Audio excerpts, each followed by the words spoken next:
안녕하세요. 사연에 빠지다의 DJ 민영입니다.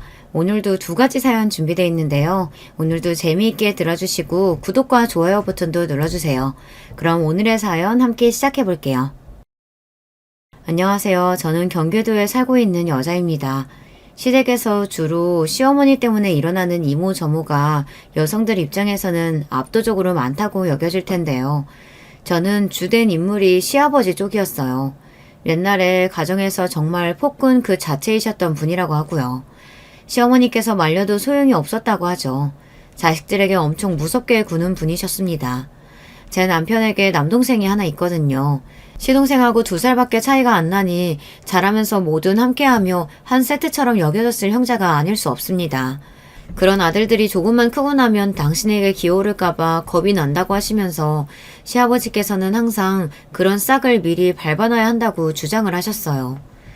정신머리 교육은 째깍째깍 시켜놔야 돼. 안 그러면 키워준 눈에도 모르고 지 애비한테 반항하고 달려들게 사는 놈들이야. 대관절 왜 그렇게 생각하셨는진 정말 의문이네요. 군대 뺨치게 아들들을 향해서 거의 명령조로 말씀을 하셨고요. 당장 튀어가서 물 한 잔 떠오도록 한다. 실시! 그러면 남편이고 시동생이고 사색이 되어서 물을 들어 용수철처럼 뛰어가야 했죠. 절대 장난조로 농담을 담아서 시아버지께서 그리 구신 게 아니었고 진지하고 무섭게 구셨어요. 공포스럽게 말입니다. 그래서 남편과 시동생 형제가 아주 어렸을 때부터 시아버지께서 또 어떤 명령을 내리실까 그게 걱정되고 경계가 되어 집에서는 잔뜩 신경을 곤두세우고 있는 아이들이었다고 해요. 어렸을 때 정신교육을 똑바로 시켜야 한다는 명목하에 시아버지께서는 당신의 아들들에게 벽에 등을 딱 붙이고 차렷 자세로 있으라고 명령하셨고 그게 1시간 넘게 이어질 때도 있었습니다. 생각해보세요. 그런 자세로 있으면 어른이라고 할지라도 좀이 쑤시고 다리가 아파서 오래 못 버팁니다. 바른 자세에 바른 정신이 깃드는 법이야. 그러니까 자세에 흐트리지 말고 똑바로 서 있어 이것들아. 하지만 잔인하게 누나를 빛내며 명령하는 부친의 모습을 보고 감히 어린 아이들을 거역할 생각을 못했겠죠. 다리가 저절로 후들후들거리고 등이 간지럽고 종국에는 정신이 아득해지는 느낌이 또한 들었을 거고요. 그러다가 시동생이 그 자리에서 오줌을 지렸습니다. 똑바로 서 있는 거 하나도 제대로 못해서 뭘 어쩌자는 거야? 오줌이나 질질 싸고 있고 정신 안 차리냐 이것들아? 그걸 보시고도 시아버지께서는 버럭 화를 내셨고 남편은 자신의 발바닥을 적시던 오줌의 그 감각을 평생 잊지 못하게 됩니다. 오줌을 지려버린 시동생이 신음하며 결국 비틀거렸고 바닥에 쓰러졌습니다. 그제서야 시아버지께서는 혀를 끌끌 차시며 오늘은 글렀다고 선언하신 뒤 돌아서셨죠. 차마 그곳을 볼 수 없어서 방에 들어가 계셨던 시어머니께서 슬그머니 나오셨고 시동생을 얼른 살피시는 동안 남편 또한 쓰러지듯 바닥에 주저앉았습니다. 오줌이 묻은 그 바닥에 주저앉아서 식은땀으로 젖은 온몸을 부들부들 떨며 남편은 이렇게 살고 싶지 않다, 이 집에서 나가고 싶다 이런 생각만 하고 있었습니다. 시아버지께서는 두말할 필요 없는 폭군이셨으며 부모 자격이 없는 분이셨죠. 시어머니께서는 그 폭군의 폭정에 억눌린 나머지 납작 엎드려서 덜덜 떠는 것밖에 못하게 되신 분이었고요. 당신의 아들들이 가혹한 훈육을 당할 때마다 눈물을 훔치며 발을 동동 구르시는 게 전부였습니다. 남편과 시동생은 학교를 다니며 필수 불가결로 들어가게 되는 돈, 그 이야기를 집에서 꺼내는 걸 어려워했습니다. 특히 시아버지 앞에서라면 아예 못했고요. 시아버지께서는 당신의 자식들에게 돈이 들어가는 걸 질색하시는 분이었고 그러면서도 항상 돈 타령을 하셨습니다. 시어머니 혼자 계실 때만 남편과 시동생은 필요한 용돈 이야기를 간신히 꺼낼 수 있었어요. 시어머니께서도 경제권을 가지고 계신 게 전혀 아니었던 데다 시아버지 앞에서 숨을 한껏 죽이고 사셨기 때문에 자식들에게 용돈 한 푼 쥐어주는 것조차 어려워하셨습니다. 매번 간신히 이런저런 사정을 대가며 시아버지께 허락을 받아내셔서 자식들에게 용돈을 주셨죠. 정보가 너 태어났을 때 말이야. 돌아가신 네 할머니가 얼마나 좋아하셨던 줄 아니? 그래서 네 이름에 복자가 들어가 있는 거야. 네가 태어난 걸 너무 기뻐하셨고 그래서 복 많은 이름을 너에게 꼭 지어주고자 하셨거든. 시어머니께서는 이 이야기를 자주 해주셨는데 이건 남편이 가장 좋아하는 이야기였습니다. 남편의 친할머니, 그러니까 저에게 시할머니 되시던 분은 시동생 태어나기 직전에 돌아가셨습니다. 건강이 원체 안 좋으셨다고 하더라고요. 시할머니께서 시어머니께 알려주시기를 일찍이 돌아가신 시할아버지 때문에 집꼬라지가 항상 말이 아니었으며 그분에게 맞아서 생긴 후유증들 때문에 몸이 안 좋아진 것 같다고 하셨습니다. 그러더니 결국 천수를 못 누리고 떠나셨죠. 시아버지께서는 당신의 모친께는 해코지를 하지 않았으나 불량한 태도를 쭉 보여오셨어요. 부전자전으로 그런 망나니 같은 기질을 물려받으신 게 분명했어요. 그게 아니면 보고 자란 게 그것뿐이라서 시할아버지의 모습을 따라하게 되신 걸지도 모르죠. 아무튼 이런 부친을 똑같이 겪은 형제였으나 자라서 각기 다른 생각을 가지게 되었습니다. 만약에 지옥을 사람의 형상으로 만들면 우리 아버지일 거야. 벗어나는 게 상책이야. 그리고 나는 이 다음에 결코 그런 사람이 되지 않을 거야. 남편은 시아버지를 향해서 분노의 이를 갈았고 자신은 결코 그 전철을 밟지 않을 것임을 다짐하며 자랐어요. 반면 시동생은 조금 달랐죠. 아버지는 거스를 수 없는 존재야. 무조건 따르고 될 수 있는 한 순종적으로 구는 게 최고야. 세상에서 가장 두렵고 무서운 존재로 시아버지를 여기고 있었거든요. 이렇게 같은 환경 속에서 자란 형제가 신기하게도 점점 반대가 되어갔습니다. 저에게는 남편의 남동생인 시동생뿐만 아니라 여동생인 시누이도 있습니다. 삼남매의 막내이죠. 나이 터울이 혼자 동떨어져 있기도 하고 딸이라 그런지 시누이는 자기 오빠들처럼 그렇게 가혹한 모양새로 훈육을 받거나 두드려 맞으면서 자라지는 않았습니다. 그러나 걸핏하면 시아버지로부터 야 이년아 같은 천박하고 기분 나쁜 호칭으로 불려야만 하였고요. 종 취급을 당했습니다. 어린 나이부터 온갖 집안일을 다 배워서 할 줄 알아야 했습니다. 시아버지 같으신 분이 딸이라고 해서 대우를 잘 해주셨겠나요? 절대 아니었죠. 아들도 아니고 딸은 어차피 나중에 출가 외인이 될 몸이라서 키우는 보람도 없다고 하시며 혀를 끌끌 차고 짜증을 내시던 분이었습니다. 그러면서도 엄격하게 통제를 하셨고요. 기본적으로 자식들을 당신의 소유물로 여기셨기 때문인 거죠. 시누이가 사춘기 나이 때 이성 교제를 한 게 집에 들켰을 때도 시아버지께서는 당장 헤어지라고 하셨습니다. 야 이년아, 그렇게 남자가 좋든? 대가리에 피도 덜 마른 주제에 그렇게나 남자랑 붙어먹고 싶었냐? 이런 반란까지 년을 봤나? 너는 우리 집안의 수치다 수치. 네가 수치라는 걸 알면 당장 그놈하고 정리하고 두 번 다시 붙어먹지 마라. 알았냐? 공부나 해 이 반란까지 년아.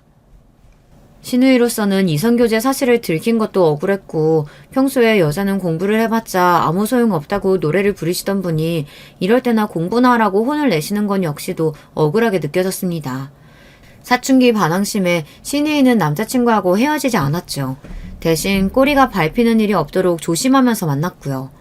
그러던 어느 날 그 남자친구가 시누이에게 갖다 줄 게 있어서 집에 찾아왔던 거예요. 남자친구의 안일한 행동을 마주한 시누이의 얼굴이 금세 창백하게 질렸습니다. 아직도 붙어먹고 있었던 거냐? 야 이년아! 네가 감히 이 하늘 같은 애비의 말을 거역해? 시아버지께서는 머리 끝까지 열이 받아 시누이를 당장 바닥에 내동댕이 쳐버리셨어요. 그런 다음 시어머니를 향해 부엌에 가서 가위를 가져오라고 하셨습니다. 시어머니께서는 당혹감에 발을 동동 구르며 어쩔 줄 몰라 하셨지만 곧이어 무섭게 윽박지르시는 시아버지 앞에서 완전히 겁에 질리셨습니다. 애초에 요구나 부탁이 아닌 명령이었으니 그걸 불복하실 수가 없었죠. 그 길로 부엌으로 가서 가위를 찾아오셨어요. 가위를 가져오라고 한 부친이나 그걸 또 가져온 모친이나 그 모습을 보며 아직 어렸던 시누이가 얼마나 절망적이었을까요? 당시에는 두발 규제가 있었고 시누이가 그래서 단발머리를 원래 하고 다녔는데 시아버지께서 그날 그 머리에서 부엌 가위로 마구잡이로 잘라버리시는 바람에 거기서 더 짧아지고 말았어요. 마치 남자들이나 하는 머리처럼 되어버렸다고 하더군요. 게다가 모양도 듬성듬성해서 자기 여동생의 머리를 본 남편이 충격을 받았다는 후문이에요. 시누이의 남자친구는 그날 그 자리에서 싸대기를 얻어맞았고요. 볼이며 입이 죄에 터진 상태로 울면서 발길을 돌렸습니다. 자기 아들이 남의 집에서 그렇게 얻어먹고 왔으니 그 집 부모도 분노가 컸을 거예요.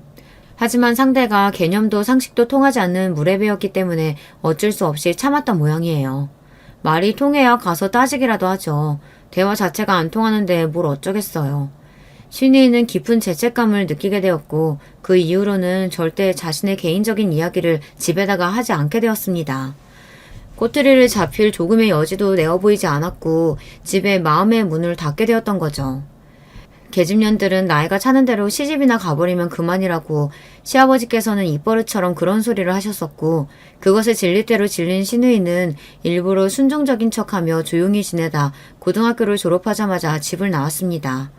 혼자 알아서 자취생활을 하면서 전문대를 다녔고요. 참고로 3남매 중에서는 둘째인 시동생이 대학을 잘 나왔습니다. 힘들게 재수 생활을 한 보람이 있는 결과였죠.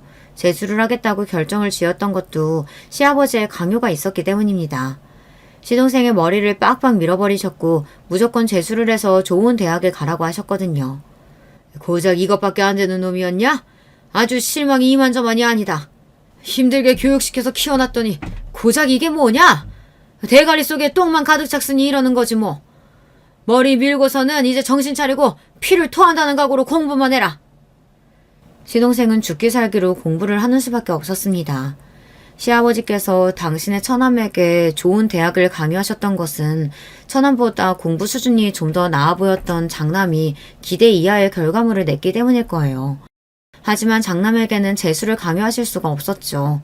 그 무렵에는 이미 남편이 덩치가 커질 대로 다 커진 상태였고 머리가 커진 만큼 반항하는 것도 강했기 때문입니다.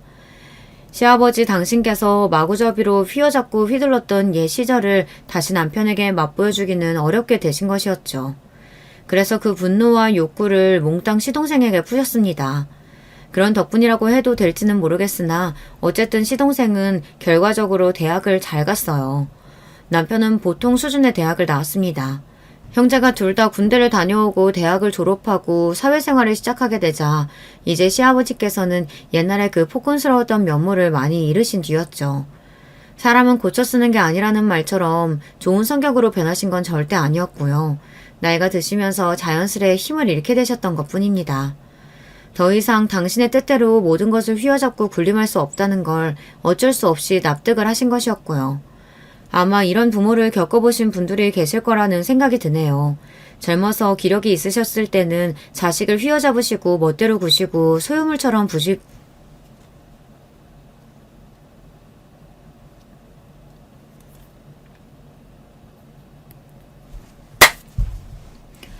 젊어서 기력이 있으셨을 때는 자식을 휘어잡으시고 멋대로 구시고 소유물처럼 부리시던 분들이 나이가 들어서 기력이 쇠하기 시작하면 장성한 자식에게 효도를 기대하며 당신이 과거에 행했던 것들은 어쩔 수 없는 훈육의 과정이었다고 포장하시죠. 하지만 그래서는 안 된다고 생각해요. 그렇지 않나요? 자신에게 사과를 하고 잘못을 시인하면 마치 큰일이라도 난다고 여기는 그런 부모님들이 계시던데요. 가와 만사성이라고 하잖아요. 가정 안에서 출발하는 관계부터 바로잡아야 밖에서도 인간관계를 잘 구축하고 살아나갈 수 있을 거라고 봅니다. 시아버지께서는 뻔뻔한 분이셨고 그래서 당신의 기세가 과거와 같지 않다는 걸 아시면서도 숙이시는 건 싫어하셔서 고압적으로 자식들에게 효도를 요구하셨습니다. 이를테면 사회생활을 하며 돈을 벌기 시작했으니 용돈을 내놓으라는 것이었죠. 10만원, 20만원, 뭐 그 정도였다면 당시의 기준이라고 할지라도 웬만하면 들었을 텐데 그것보다 더 많이 원하셨기 때문에 남편으로서는 부담도 되고 기분도 몹시 엄짠할 수밖에 없었습니다. 시동생도 마찬가지였고요. 차이점이 있다면 남편은 그걸 겉으로 티를 냈다지만 시동생은 티를 못 냈다는 것인데요. 과한 용돈을 요구하시던 시아버지를 만류하셨던 건 시어머니셨습니다. 애들이 이제 돈 벌기 시작했는데 모으도록 그냥 둬야 하는 거 아닐까요? 쟤들이 그만큼 커서 돈벌이 하는 게 전부 다 누구 덕이라고 생각하는데 그 배은망덕한 것들이 애비 덕분에 무탈하게 커서 대학까지 나오고 직장까지 얻었으면 응당 보답을 해야 하는 거 아니냐고. 이 애비가 먼저 말을 꺼내기 전에 그것들이 알아서 제깍제깍 은혜를 갚았으면 될 일이지. 그렇지만 용돈 너무 달라고 하는 건 좀 아닌 것 같아요.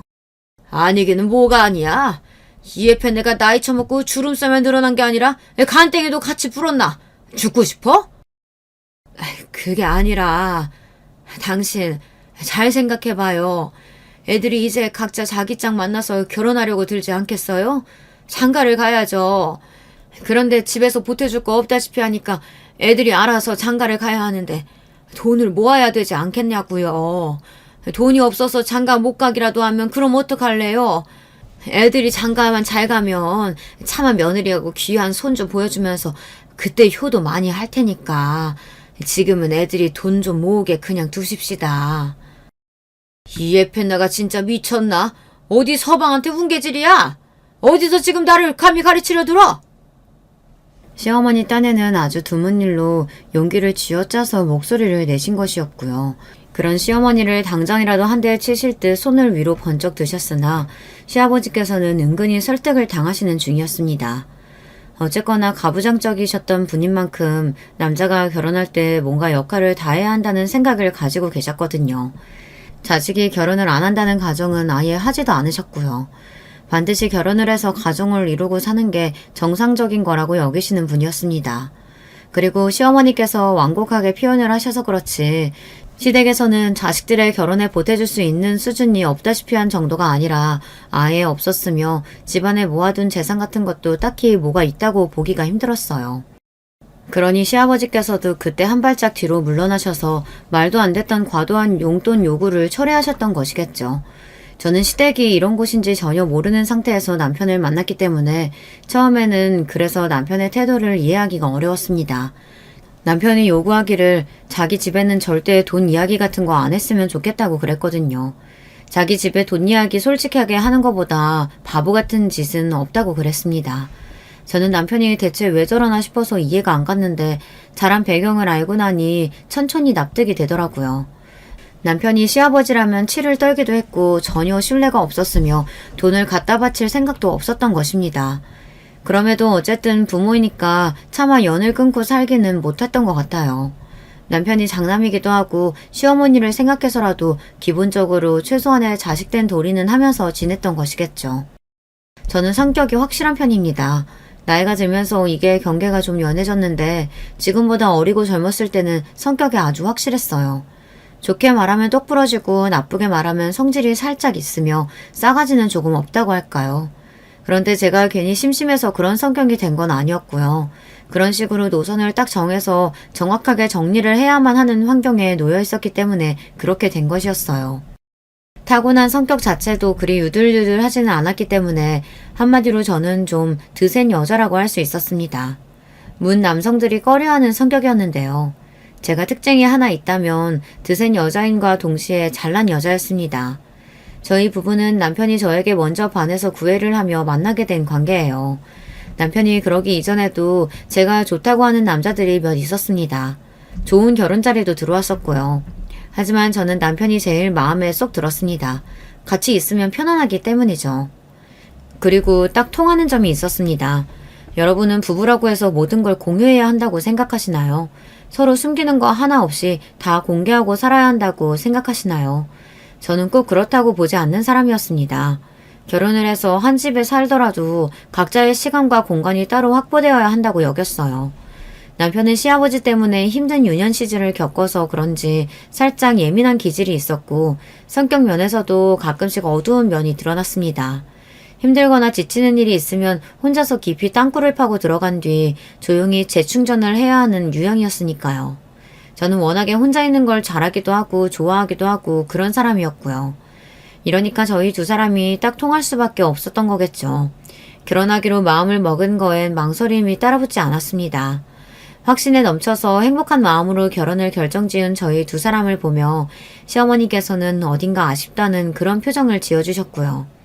인사를 드리러 갔더니 저를 반겨주시기는 하는데 왠지 모르게 아쉬워하시는 그런 기색을 드러내신 거예요. 제가 그래서 직접적으로 여쭤보았죠. 혹시 제가 마음에 안 드신 건가요? 아니면 저한테 물어보실 게 있는데 물어보기 민망해서 망설이시는 걸까요?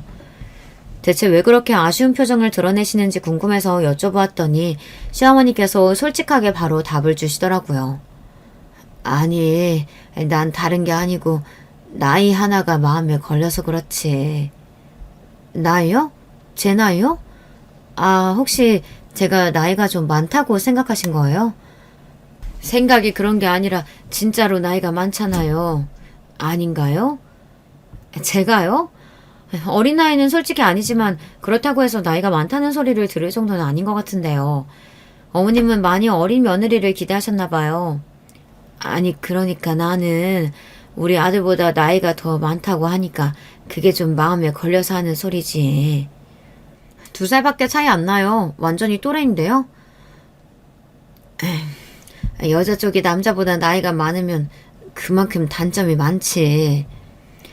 제가 당당하고 분명하게 대답을 드렸더니만 시어머니께서 못마땅한 얼굴로 중얼중얼 거리셨습니다. 갑자기 단점을 운운하시는 것에 그쯤 되니까 저도 속으로 어이가 좀 없어졌어요. 남편에게 듣기로는 시어머니께서는 확실한 것이 없으시고 자기 주장도 잘 안 하시는 편이며 평생을 시아버지께 억눌려 사시느라 사소한 것에도 깜짝 놀라시며 의기소침해 하시고 심각하시다는 것 같았는데 들어온 것과는 썩 그렇게 들어맞지 않는 느낌이었어요. 저는 흐지부지 넘길 생각이 없었고 그래서 작게 중얼거리신 시어머니께 다시 여쭤봤습니다. 단점이 대체 뭐가 있냐고 말입니다. 그랬더니 멋쩍어 하시던 시어머니께서 이렇게 말씀을 하시더군요. 아이 낳고 키우기 힘들잖아요. 여자가 어려야 아이도 건강하게 잘 낳지.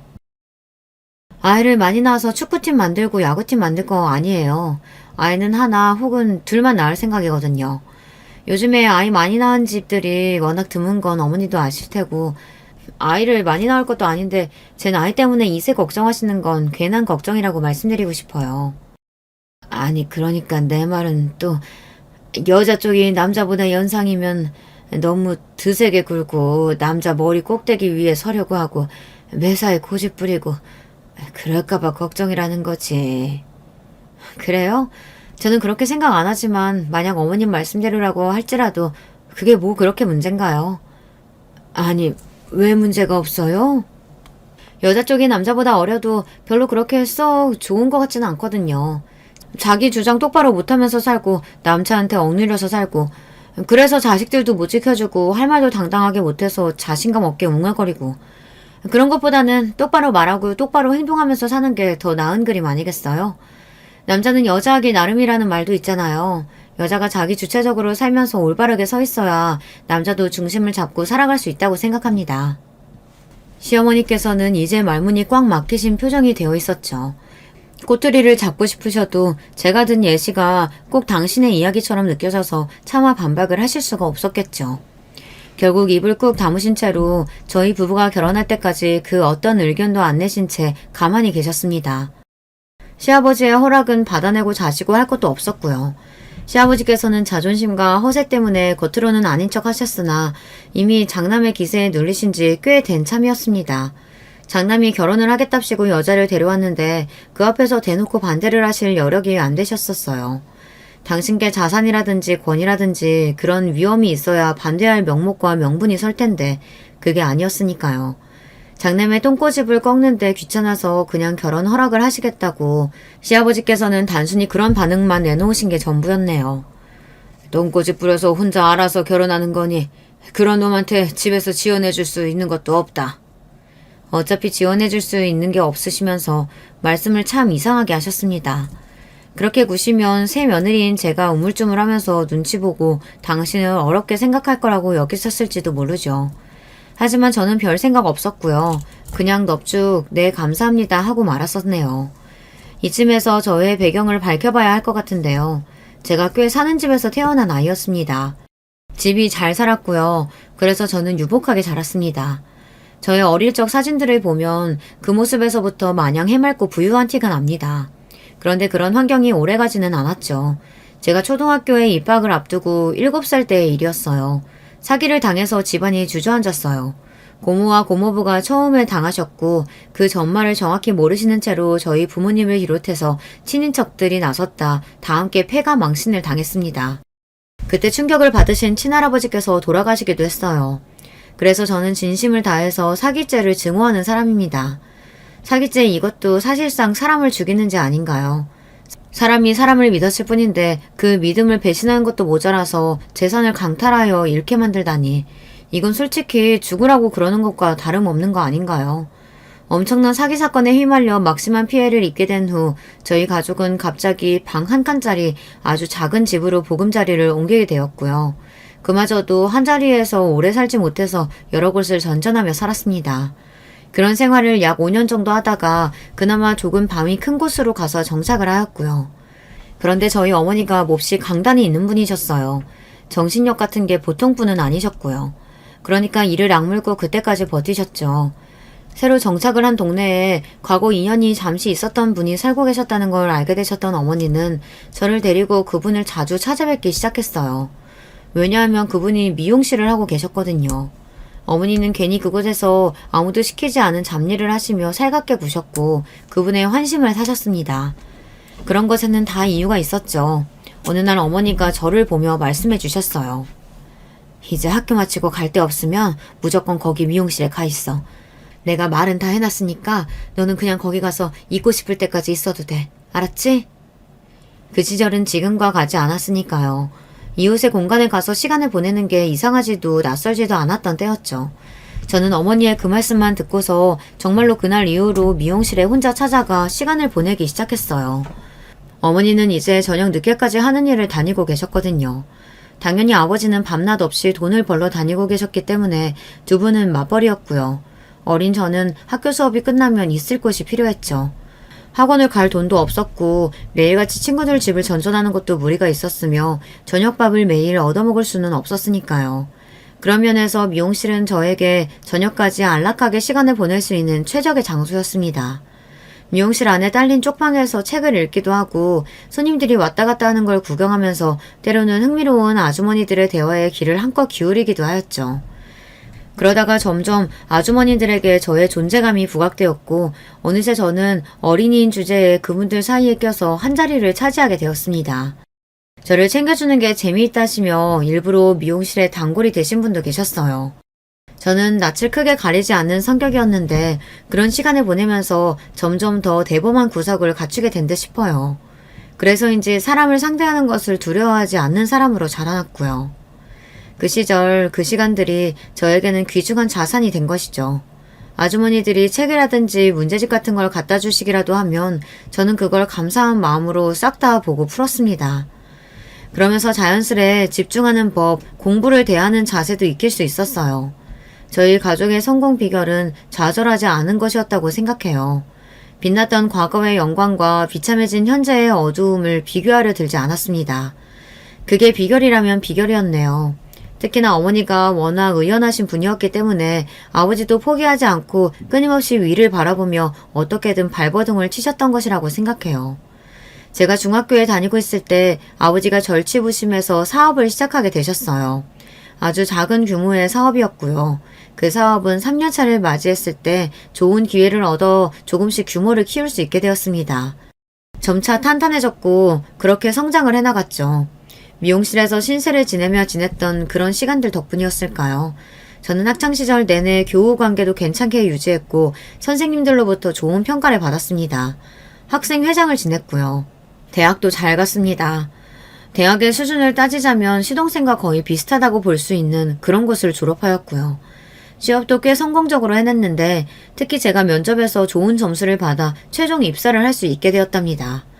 그곳에서 만 2년 동안 경력을 쌓았고 이직을 했어요. 이직을 어디로 했는가 하면 아버지의 회사로 했습니다. 그즈음 아버지가 작은 사업을 시작해서 일구셨던 그 회사가 성장을 어느 정도 해낸 끝에 답보 상태에 머물러 있었어요. 이럴 때가 어찌 보면 가장 어렵고 힘든 상태인데요. 그래서 저는 회사에 들어가서 사내 분위기부터 살피고 일을 차분히 배워나갔습니다. 그리고 오로지 저만 생각해낼 수 있는 신선한 활로를 찾아내면서 그걸 다 정리해뒀어요. 섣불리 그걸 외부로 꺼내 보이지 않았고요. 시간을 들여서 차근히 저의 존재감을 드러내면서 조금씩 제가 떠올린 활로를 사람들에게 알려주었고요. 그러면서 저는 어느새 모두가 인정할 수밖에 없는 핵심적인 인물로 부상하게 되었습니다. 처음에는 제가 아버지 딸이라는 걸 밝히고서 입사를 한 건 아니었지만 당연히 자연스레 다들 알게 된 상태였는데요. 사람들은 입을 모아서 가족회사라면 단점이 극명하기 마련인데 이런 가족회사라면 환영이라고 하면서 이게 바로 가족회사의 모범적인 예시라고 말을 해주었어요. 빈말이 어느 정도 당연히 섞여 있겠거나 다들 눈을 빛내면서 회사에 다니는 와중 그렇게 의견들을 주니 제 입장에서는 정말이지 감사하더라고요. 그리고 특이사항으로는 회사의 말단이고 어린 막내들일수록 저에게 힘을 실어주는 목소리를 냈다는 것입니다. 딸이니까 당연히 지금 사장님의 뒤를 이어받아야 하는 거 아닐까? 그리고 여자로서 오히려 더 신선하고 좋은 것 같아. 우리 회사가 점점 나아가는 방향하고도 일치하잖아. 맞아. 우리나라의 경직된 기업 구조 이런 거 전부 바뀌어야 돼.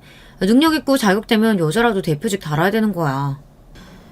에휴, 다들 그렇게 속닥거리고 다니셔서 제가 그때 얼마나 민망했던지 모릅니다.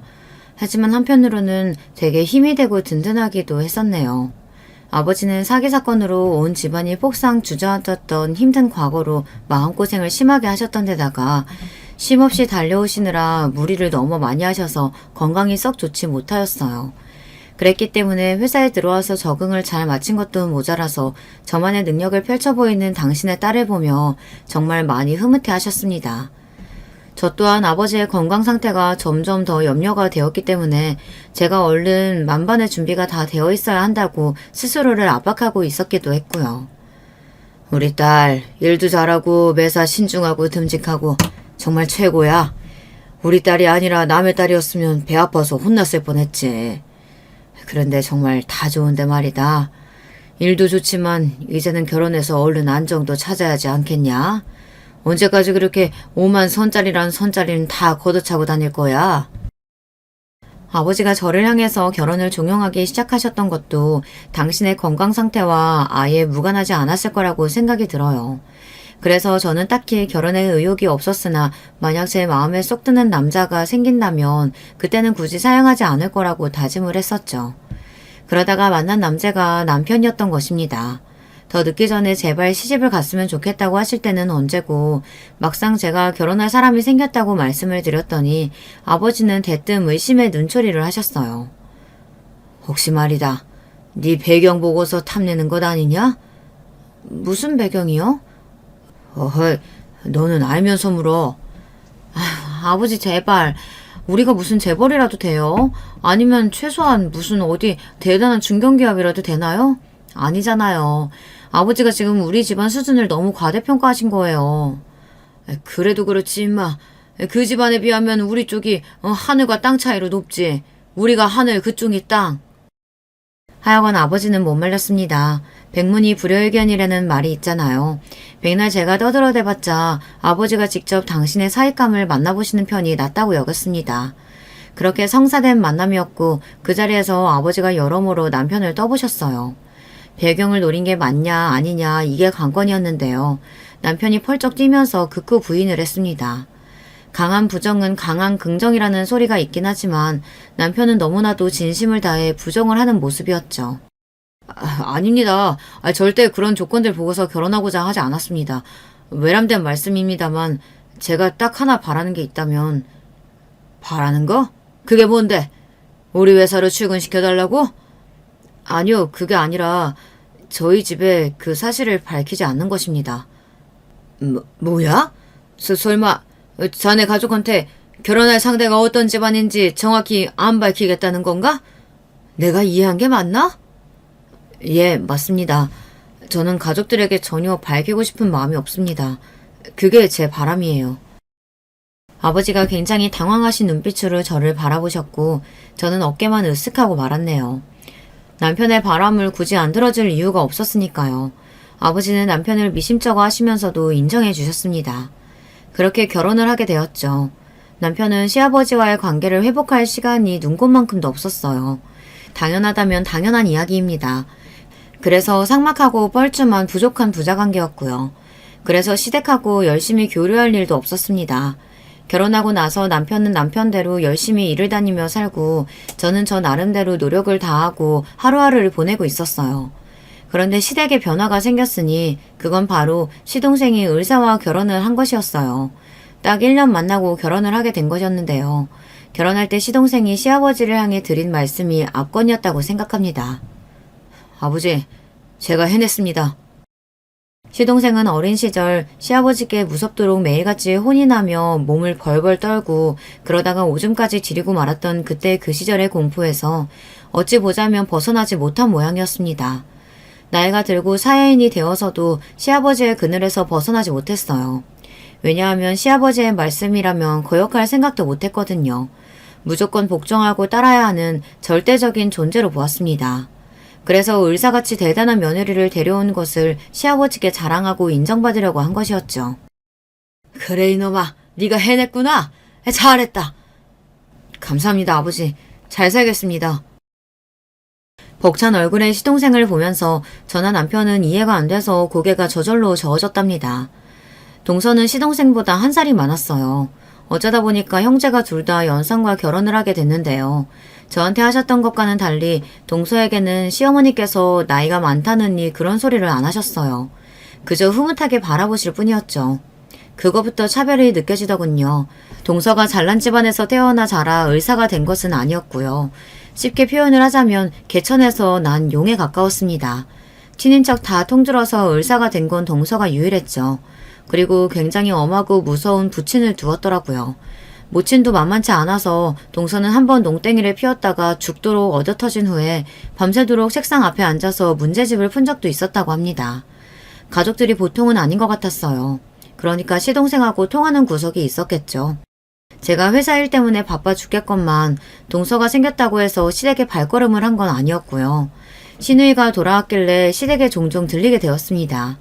시동생과 동서의 결혼식에 참석한 것을 계기로 시어머니의 눈물겨운 설득을 마주한 시누이가 집으로 돌아왔거든요. 여태까지 계속 혼자 자취 생활을 하며 특별한 일이 없으면 절대 집에 오지 않았던 시누이였습니다. 이제 여러모로 집안이 안정적으로 굴러가고 있으니까 와서 지내라고, 시집이라도 가게 되면 그때는 같이 못 살지 않냐고 시어머니께서 열심히 설득을 해주셨고, 그래서 시누이가 시댁에 있게 되었건만 너무 오래 떨어져 살아서 그런지 막상 모녀 관계가 어색한 모양이었어요.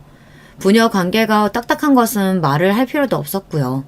시어머니께서 분위기를 풀기 위해 며느리들이 자주 시댁에 들러줄 것을 요청하셨습니다. 저는 가만 보니까 시누이하고 왠지 잘 맞는 듯 싶었습니다. 대화가 잘 통하더라고요. 그래서 금세 좀 친해졌고, 그러면서 자연스레 시댁에 종종 가게 되었으며, 제가 차를 가져가서 그곳에 도착하면 시누이가 나와서 제 차를 타고 함께 카페 등지를 놀러가는 경우들이 생겼습니다. 남편의 입에서 듣는 시아버지와의 과거만 접했었는데 시누이의 입에서 전해 듣는 시아버지의 모습도 아주 흥미롭더군요. 옛날에 시누이가 얼마나 집에서 눈치를 보며 마음고생을 많이 했을까 싶었습니다. 며느리는 저만 있는 게 아니죠. 동서도 종종 시댁에 들렀어요. 바쁜 의사라서 들릴 때가 정해져 있진 않았고요. 얼굴만 비추고서 작은 먹거리 같은 것만 놓고서 사라질 때도 잦았습니다. 그러면서 자연스레 묘한 구도가 형성되더라고요. 시누이는 저와 동서 중에 단연 저를 좋아했고요. 저하고 있으면 편하다는 게 가장 큰 이유였습니다. 시아버지께서는 내심 그게 마음에 안 드시는 눈치였어요. 아무튼 딸년 하나 어리버리하게 잘못 낳아놨어. 어떤 쪽에 가서 붙어야 하는지 이건 초등학생이라고 할지라도 답이 보일 텐데. 아유, 멍청하게 굴고 있으니 답답한 것. 시누이가 저보다 동서에게 붙어서 친해지기를 바라신 모양이었습니다. 잘못 그랬다가는 시누이가 눈치짚고 난리를 친 뒤 영영 집을 또 나가버릴지도 모르니까요. 그래서 시아버지께서 그 소리를 어디서 하셨는가 하면 제 앞에서 하셨습니다. 저 들으라고 하신 소리였죠. 제가 그 앞에 대고 무슨 말씀을 드리겠나요? 그냥 못 들은 척 하는 게 당연히 최선이었죠. 시어머니께서는 시아버지께서 동서를 더 선호하시니까 따라가는 느낌이었고요. 드문 경우로 저와 동서가 같은 시간에 시댁에 들릴 때도 있었는데요. 그러면 정말 티가 팍팍 나게 동서한테만 더 살갑게 구셨습니다. 제가 도착했을 때는 왔냐고 물으시더니 동서가 도착하니까 갑자기 냉장고에서 체리를 꺼내서 씻으시더라고요. 저는 그 냉장고에 체리 같은 과일이 있을 줄도 몰랐어요. 제가 좀 먹으려고 하니까 은근히 눈치를 주셨으면서 동서가 잘 먹으니까 흐뭇하게 웃으셨고요. 시어머니께서 애초에 자주 좀 와달라고 하셔서 저는 그 요청을 들어드리려고 있는 입장이었는데 자꾸 그러시니까 서운하더라고요. 그래서 날 잡고 한번 여쭤봤어요. 어머님, 왜 자꾸 동서만 예뻐하세요? 내가 언제 그랬니? 언제라고 특정할 수도 없어요. 항상 그러시니까. 그러자 시어머니께서는 민망한 표정을 감추지 못하셨어요. 저는 발뺌 하실 생각 말라는 눈빛을 부릅뜬 채 시어머니를 바라보는 중이었고요. 이윽고 시어머니께서는 이런 대답을 내놓으셨습니다. 나는 모른다. 네 시아버지한테 물어보든지 해라. 나는 그냥 하자는 대로 하고 시키는 대로 따르는 것뿐이야. 그런 식으로 어벌쩡하게 떠넘기시더라고요. 기가 막혔죠. 하지만 이런 대화가 있었다고 시누이한테 말을 했더니 원래 주체적인 생각을 못 하시는 분이라고 어머니를 표현하더라고요. 그래서 제가 그날 이후로 더 캐묻지 않고 시어머니를 그냥 내버려 두었고요. 시어머니까지는 그렇다 치겠는데 제가 과거를 다 들어서 그 정체를 알고 있는 시아버지께서는 안 어울리시게 살가운 미소를 짓기 시작하신 것만큼 왠지 그것만큼은 넘어갈 수 없었습니다. 을사 며느리를 집에 들여온 것으로 어깨에 힘이 잔뜩 들어간 시동생이 시아버지를 향해서 충성 이런 자세를 보였고요. 동서는 시아버지께서 자기를 추켜 세워주시는 게 좋은 모양이었어요. 그 이유를 알 것도 같았죠. 동선의 집안이 워낙 엄격하고 무서웠다고 하니까요. 시아버지 같은 그런 분에게 인정받고 칭찬받는다는 게 뿌듯한 거, 그 과정이 몸에 새겨져 있던 것입니다. 시동생과 동서 그 부부가 아주 쌍으로 제 기준으로 보자면 골 때렸습니다. 그런데다가 시아버지께서 노골적으로 자꾸만 저를 보시면 한숨을 쉬시는 게 아니겠어요. 에휴, 그 아들놈의 그 며느리년. 어느 날은 이런 소리까지 하시더라고요. 제가 하도 어이가 없어서 전에 시어머니께 여쭈다가 말았던 것을 시아버지께 대놓고 여쭤보았어요. 아버님, 저도 눈이 있고 귀가 있어요. 왜 자꾸 저한테만 그러세요? 동서한테는 활짝 웃어주시다가 저를 딱 보시고는 인상 쓰신 적도 있으시잖아요. 말하는 꼴하지 마라. 드세다 드세. 제가 드센 거면 아버님은 뭔가요? 천박하다고 해야 하나요? 노민이 연인이 그런 소리 너무 자연스럽게 하시네요. 뭐라고? 이게 아주 건방지구나. 어디 며느리년이 하늘같이 떠받들어야 하는 시아버지한테 대들어? 이래서 사람 급이라는 게 나눠져 있는 거다. 네 동서는 의사잖냐? 너는 고작 흔하게 널린 직장인이고. 차별받는 게 당연한 거를 굳이 이걸 따지고 묻다니. 저 흔한 직장인은 아닌데요. 제가 다니는 곳이 어딘지 아버님은 제대로 알지도 못하시면서 그러시네요. 막무가내로 구시는 버릇은 예나 지금이나 똑같으신가 봐요. 천박함이 아버님의 고육 특성일까요? 이래서 사람은 고쳐 쓰는 게 아니라고 하는 건가 봐요. 제가 웃으면서 또박또박 말씀드렸더니 시아버지의 얼굴이 가을날 잘 익은 사과처럼 붉어졌습니다. 열이 팍팍 오르신 것이죠. 그리고 어느새 부엌에 계시던 시어머니께서 놀란 얼굴로 초조하게 다가오신 상태였고요. 열받으신 시아버지의 상태를 보신 시어머니께서 어깨를 떠시며 저에게 얼른 허리 숙이고 사과를 하라며 거의 이 모양으로만 작게 외치셨습니다. 그러나 제가 한 건 코웃음 치는 일이었고요. 시부모님께서는 동시에 기가 막혀 하셨습니다. 이 고약하고 정신 나간 것이 너 때문에 필시 내 딸년도 안 좋은 물이 들어버렸겠구만. 내 딸년이 의사하고 친해져야 하는데 왜 쓸모없는 직장인 나부랭이라고 자꾸만 붙어 다니는 거야? 그 딸년에게 안 좋은 물 들이셨던 건 아버님 본인 아니세요? 왜 죄 없는 저에게 책임을 전가하려고 하세요? 많이 당황스럽네요. 그리고 저 일개 직장인 나부랭이 아니에요. 오냐? 네가 제법 탄탄한 기업에 다니고 있다 이거냐?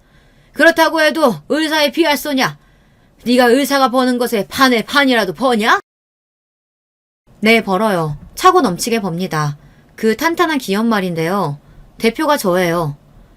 갑자기 숨막히는 침묵이 내려앉았습니다. 시아버지께서 놀라서 휘청거리셨고 시어머니께서는 손으로 입을 틀어막고 주저앉으셨어요. 네가 무슨 대표를... 기업의 대표라니 무슨 수로? 원래 저희 친정아버지가 대표신데요. 이제 제가 그 자리에 가게 됐거든요. 그러니까 제가 대표예요. 아, 맞다. 두 분은 저희 집안에 대해서 전혀 모르시죠? 그러길래 장남한테 좀 잘하지 그러셨어요. 장남에게 신뢰를 못 받으시니까 사돈 집안이 어떤 집안인지도 전혀 모르시는 거 아니겠어요. 이제는 시아버지마저 주저앉으셨는데 아예 엉덩바가를 찍고 마셨습니다. 그러면서 허리를 다치셨는지 한참 신음을 하셨고요. 저는 이제 볼장 다 봤다는 얼굴이 돼서 시댁을 나섰습니다. 시누이에게도 그날 따로 대화를 나눠 회사 이야기를 알려주었고요. 시어머니의 연락을 받은 남편이 시댁에 가서 시부모님과 시동생 동서가 있는 앞에서 모든 전말을 알려주었습니다. 제가 진정으로 어떤 존재인지 알게 된 이들은 넋이 나가버렸죠. 하지만 그 이전에 시아버지께서 엉덩방아를 잘못 찌으셨던 것 때문에 치료를 한참이나 받으셔야만 했답니다. 전혀 꼼짝을 못하고 지내셨죠. 아주 통쾌했고요. 거침없이 나서준 저에게 남편은 대리만족을 느낀다고 했어요. 똘똘한 시누이는 제가 회사로 불려들여 적성에 딱 맞는 자리를 하나 내주었고요. 이제 시댁에 발길을 할 필요가 없어졌답니다. 시아버지께서는 자존심 다 버리시고 남편에게 이제 와서 잘 보이려고 안달이 나셨으나 별 소용이 없었죠. 시어머니께서는 하루 종일 깊은 한숨만 내쉬시는 모양이었어요. 시무룩해진 시동생과 기운이 없어졌다는 동서의 근황은 궁금하지도 않았네요. 여러분 안녕하세요. 저는 집안 청소를 할 때마다 사연에 빠지다를 틀어놓는 아이 키우는 엄마예요. 아이를 낳고 키워보니까요. 아가씨 시절에는 몰랐던 세상이 보이더라고요. 가끔은 아예 제가 다른 사람으로 재탄생한 것 같다는 기분이 들기도 한답니다. 부모가 되어보신 분들도 다 저처럼 이런 과정을 거치셨는지 궁금하네요. 사연은 익명이니까 제가 허심탄회하게 한번 저희 결혼 생활을 털어놔보고 싶은데요. 제가 나이가 많은 사람이 아님에도 보기 드물게 일명 중매 결혼을 하였습니다. 고상한 단어로는 맞선으로 순화를 시켜도 되려나요? 제 배경 먼저 설명을 드리면 좋을 것 같네요. 이 결혼을 하게 되기까지는 나름의 얽힌 이야기가 있습니다. 제가 중학생 때 저희 집은 무척 어려워진 상태였어요. 그때가 바로 친정 아빠께서 큰 외삼촌과 의기투합하여 사업을 시작하신 지 딱 2주년을 맞이하던 시점이었죠. 거래처에서 대금을 지급받지 못하고 있었는데 현금이 안 되니까 부득이하게 직원들 월급이 제때 안 나간 모양이었습니다. 흔한 일은 아니지만 충분히 있을 수 있는 일이죠. 당시에 두 분을 제외하고 사무실 직원만 6 정도였던 것으로 알고요. 그런데 충분히 있을 수 있는 일이었음에도 그중 한 직원이 지나치게 앙심을 품었던 거예요. 회사 내에 돈이 될 만한 것들은 싹 다 훔쳐서 도주하였습니다. 훔친 것들 중에는 법인카드도 있었어요. 그걸로 대범하게 고가의 물품들도 싹 다 결제했고요. 몇 달이 지나고 나서야 그 직원이 필리핀으로 몰래出국한 지 오래였다는 걸 알게 되었고요. 큰 외삼촌께서는 이때 스트레스를 너무 심하게 받으셔서 쓰러지셨습니다. 친정 아빠하고 동업하셨다는 대목에서 아마 유추가 가능하시겠지만 친정 엄마하고 큰 외삼촌은 정말 사이좋은 남매였어요. 그러니 친정 엄마께서도 덩달아 너무 힘들어하셨어요. 집안 분위기가 초상집이었죠. 저는 이때 하필이면 사춘기 중학생이었으니 저 역시도 이루 말할 수 없을 만큼 스트레스를 받아서 반항하고 그랬었습니다. 지금 생각하면 너무 죄송할 따름이에요. 부모가 멍청하게 굴어서 상황이 이렇게 된 걸 왜 자식의 피해를 받아야 돼? 나도 부모를 선택할 수 있었다면 이런 부모는 절대 안 골랐어. 이런 부모 밑에서 태어나게 해달라고 빈 적은 단 1초도 없었으니까. 너는 네 외삼촌이 쓰러져서 병원에 계신 상황인데도 그런 말이 나오니? 왜 이렇게 배은망덕하게 굴어? 은혜를 입어봤어야 배은망덕하게도 구는 거 아닌가? 나는 딱히 은혜라는 거 받아본 적 없는데? 내가 다른 집 아이에 비해서 잘 누린 게 단 한 가지도 없잖아. 엄마가 나한테 잘해준 게 대체 뭐가 있어? 엄마 입으로 한번 말을 해봐. 이런 버르장머리는 도대체 어떻게 상대를 해야 할지. 명아, 엄마는 그저 네가 빨리 이 반항기를 지나보냈으면 좋겠구나. 그리고 먼 훗날 네가 결혼해서 아이를 낳아본다면 부모가 되면서 자연스럽게 알게 될 거야. 네가 지금 이렇게 말을 해서는 결코 안 되었다는 것을 자연스럽게 깨닫게 되겠지. 저는 씁쓸하게 말씀하시는 친정엄마를 비웃었죠. 저는 그야말로 부모 가슴에 대못을 받는 자식이었던 거예요. 왜 그랬는지 모를 일입니다. 철이 없었다는 말로는 변명이 안 되는 것 같아요. 저는 한참 엇나가서 불량한 친구들과 어울려댔고 친정엄마의 건강이 계속 안 좋아지고 있었으며 친정아빠께서 모든 것을 포기하려고까지 하셨을 때 저희 가족에게 기적 같은 도움의 손길이 등장하였어요. 당시에 친정엄마께서 너무나도 힘이 드시니까 정신적, 신체적으로 다 무너진 상태에서도 불철주야 교회에 매달리셨어요. 뭐라도 의지하려고 하신 거였죠. 그래서 저하고는 더 대립했던 것이고요. 저는 친정엄마께서 쓸데없는 것에 매달린다고 보았습니다. 엄마는 왜 이렇게 학습 능력이 없어? 만약에 정말로 신이 있다면 애초에 우리 집을 이렇게 힘들게 안 했겠지. 신은 없어. 엄마가 쓸데없는 시간 낭비, 체력 낭비, 돈 낭비라는 거야. 저는 친정엄마를 신랄하게 비웃었죠. 그런데 놀라운 일이 벌어진 거예요. 사정이 너무 이제는 어려워져서 사실상 운영 자체가 힘들어진 친정아빠와 큰 외삼촌의 그 사업체를 선뜻 도와주겠다는 구세주가 등장한 겁니다. 자산가 부부였고 그러한 배경을 숨긴 채 조용히 교회에 다니고 있던 분들이었어요. 우연히 친정엄마께서 다른 분들께 상담을 청하는 내용을 듣게 되신 그 두 분은 그 이후로 자꾸만 꿈에서 저희 가족을 도와줘야 한다는 메시지를 접하셨다고 합니다. 신기하게도 두 분이 똑같이 말이에요. 그래서 저희 가족을 도와주셨고 그 결과 사업체는 완전히 살아났어요. 이게 꿈인가 아니면 생시인가. 처자식 두고 나 혼자 세상 떠날 수는 없다는 생각 하나로 이 악물고 버티던 나날이었는데 이토록 기사회생을 할 줄이야. 이 기회를 내가 절대 놓쳐서는 안 되겠구나. 우리 딸 미영아, 그간 아빠 때문에 속상한 일 많았고 마음고생 많이 했지? 아빠가 미안해. 앞으로는 절대 우리 미영이 힘든 일 없도록 할게. 친정아빠께서는 저에게 가감없이 감정을 드러내시며 행동하시기 시작한 건 그때부터였어요. 그 이전까지는 사실 사춘기를 맞이하면 부녀 관계가 어색해지기 마련이라는 통상의 현상처럼 저희 부녀도 그랬었거든요. 친정아빠께서는 이러나 저러나 일에 매달려 계실 수밖에 없는 분이었기에 저하고는 늘 거리감 또한 있었고요. 그런데 낭떠러지까지 갔다가 기적적으로 살아난 경험을 하신 친정아빠께서는 이제 달라지기로 마음을 굳히신 듯 하였죠. 저에게 먼저 다가와 주셨어요. 저는 그런 친정아빠가 어색하게 느껴졌고 스스로가 부끄러웠습니다. 나는 몇 년간 계속 철없이 반항하기만 했고 온갖 모진 말들을 다 뱉었는데 아빠도 뻔히 그거 다 아시면서 왜 나를 무조건적으로 포용해 주시는 걸까? 자연스레 반성이 되더라고요. 사실 저는 고등학교에 올라가면서 사춘기 방황을 거의 끝낸 후였는데 괜히 민망하니까 친정 부모님께는 툴툴거렸댔어요. 하지만 친정 아빠께서 변하시는 모습을 보면서 저도 좀 더 나은 딸이 되어보고자 하는 생각을 갖게 되었습니다. 하도 친정 엄마하고 감정적으로 싸워댔던 탓에 아직 어색한 기운이 좀 남아 있었는데 친정 아빠께서 중간다리 역할을 잘해주셨어요. 셋 중에서 늘 가장 먼저 행동하셨죠. 친정아빠께서는 건강이 악화되신 큰 외삼촌의 목까지 하시겠다며 불철주야 일하셨고 좋은 결과가 계속해서 따라왔습니다. 저희 가족을 도와주신 자산가 부부께서는 멀리 이사를 가게 되셨어요.